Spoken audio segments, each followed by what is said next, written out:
اعوذ باللہ من الشیطان اللعین الرجیم بسم اللہ الرحمن الرحیم السلام علیکم یا علی مدد۔ آج اپنی ویڈیو میں اپنے دیکھنے والے مومنین و مومنات بہن بھائیوں کے لیے ایک مجرب ترین اور آزمایا ہوا عمل لے کر آئے، اور یہ عمل وہ ہے کہ جو آپ مومنین و مومنات کے دل کی آواز ہے۔ دنیا میں کوئی مومن ایسا نہیں ملے گا کہ جسے قبر حسین ابن علی پر جانے کی آرزو نہ ہو۔ تو اگر کوئی مومن یا مومنہ ایسی ہے کہ جس کے دل میں تڑپ ہے، آرزو ہے، لیکن اسباب نہیں ہے، مالی حالات بہتر نہیں ہے، اور اس کے دل میں قبر حسین کی زیارت کی آرزو ہے، تو یہ عمل ایسا مجرب ترین عمل ہے۔ اپنے 7 دن تک اس عمل کو کرنا ہے۔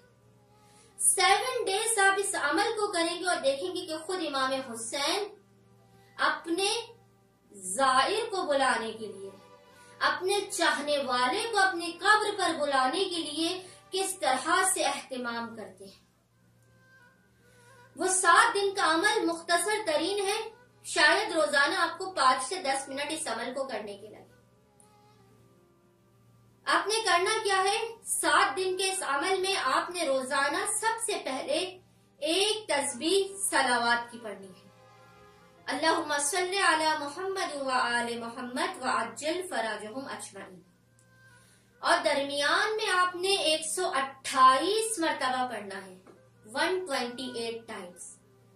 128 امام حسین کا عدد ہے، اور ایک دعا ہے اللہم ارزقنا فی الدنیا زیارت الحسین، بار الہ مجھے دنیا میں حسین کی زیارت نصیب فرما، وفی الآخرت شفاعت الحسین، اور آخرت میں حسین کی شفاعت نصیب فرما۔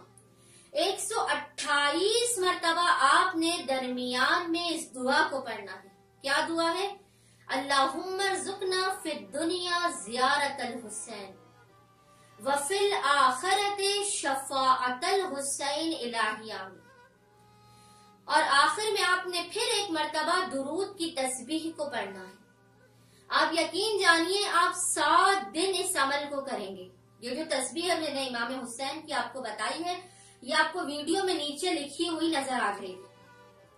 اللہم ارزقنا فی الدنیا زیارت الحسین وفی الآخرت شفاعت الحسین، اور اول و آخر ایک مرتبہ درود کی تسبیح۔ آپ یقین جانیے 7 دن کے اس عمل کو کرنے سے جو بھی مومن یا مومنہ قبر حسین ابن علی کی زیارت کے لیے تڑپ رہے ہیں، آرزو ہے ان کے دل میں لیکن اسباب نہیں ہے، امام حسین اپنے چاہنے والے کو اپنی قبر کی زیارت پہ بلانے کے لیے خود کس طرح سے اہتمام کرتے ہیں، فقط 7 دن کے اس مختصر ترین عمل کے لیے۔ امید کرتی ہوں جو بھی مومن یا مومنہ قبر حسین کی زیارت کی آرزومند ہے وہ 7 دن اس عمل کو لازمن کریں گے اور ہمیں اپنی دعاؤں میں یاد رکھیں گے۔ اللہم صلی علی محمد و آل محمد وعجل فرجہم اجمعین۔